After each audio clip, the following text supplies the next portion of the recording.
Ever since I was younger, there's only really been three main things that I've always had an interest in that I've kept through till today. Game books, but most notably the Final Fantasy series. I had a lot of the Green Spires when I was younger, although I've lost a lot to this day. Board games, which I used to collect a lot when I was younger. I've still got quite a few, and obviously my collection's just grown. And Terry Pratchett, who I used to like just for the art when I started, until I read the books and actually really liked reading them. Now, he's done a lot of books, but he's also done a couple of other things. But the three main bits I've still got in my collection: firstly, a first edition Interesting Times with a signature. Secondly, is the only unread book in my collection because it's the last one he ever released, and I just can't bring myself to read it because once I do, that's it. It's over. And the final thing here is the Discworld Ankh-Morpork board game. I'll always hold on to this, mainly because it's out of print and you just can't get a hold of it anymore unless you want to pay a stupid amount of money. One day I'd like to have the collector's edition of it. But I'll always keep this one as well, just because it was the first board game I brought when I got back into modern board gaming.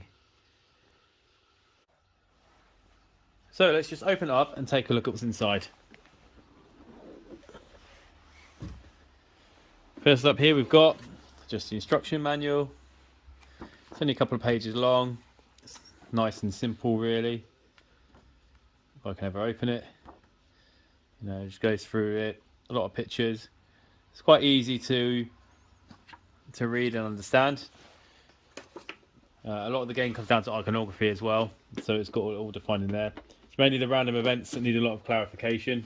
Which is why the back page is just full of text about what happens for each. And then next up, we've got the playing board.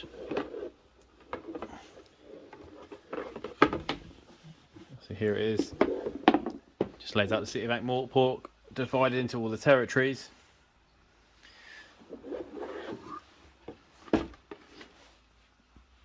And then we've got a couple of player aids, I believe.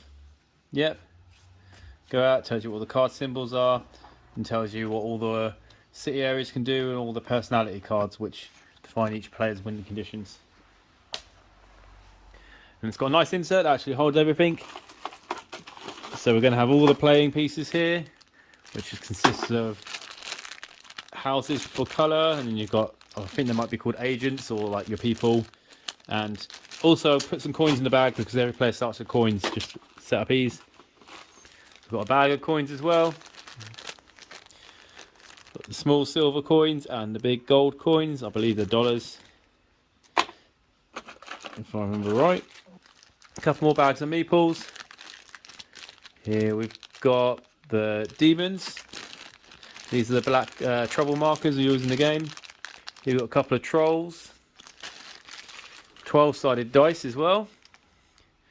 I want to get the special edition because that doesn't have the number 8 in it. It's just got a 7A.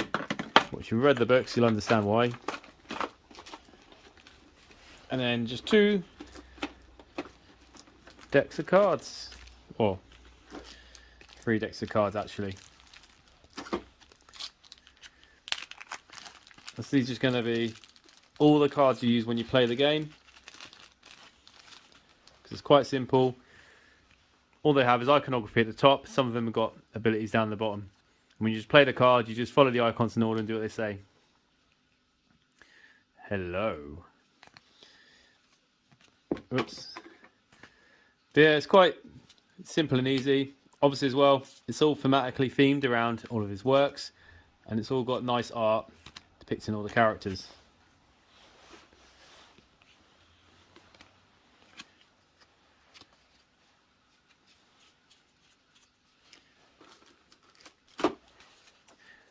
It comes with 2 of these decks. All the backs are the same, but you've got the gold bordered cards.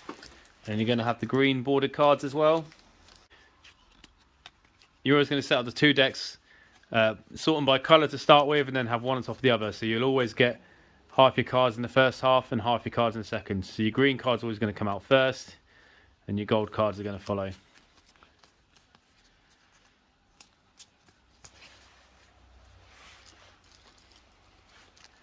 And this third deck just here This is going to have all the reference cards, all the player cards. So you've got your player cards here.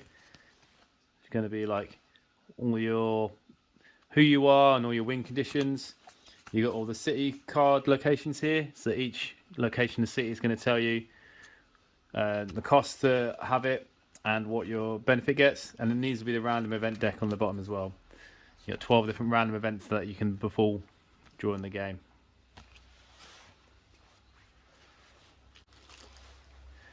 And unless there's anything hidden on the insert, that's what's in the box.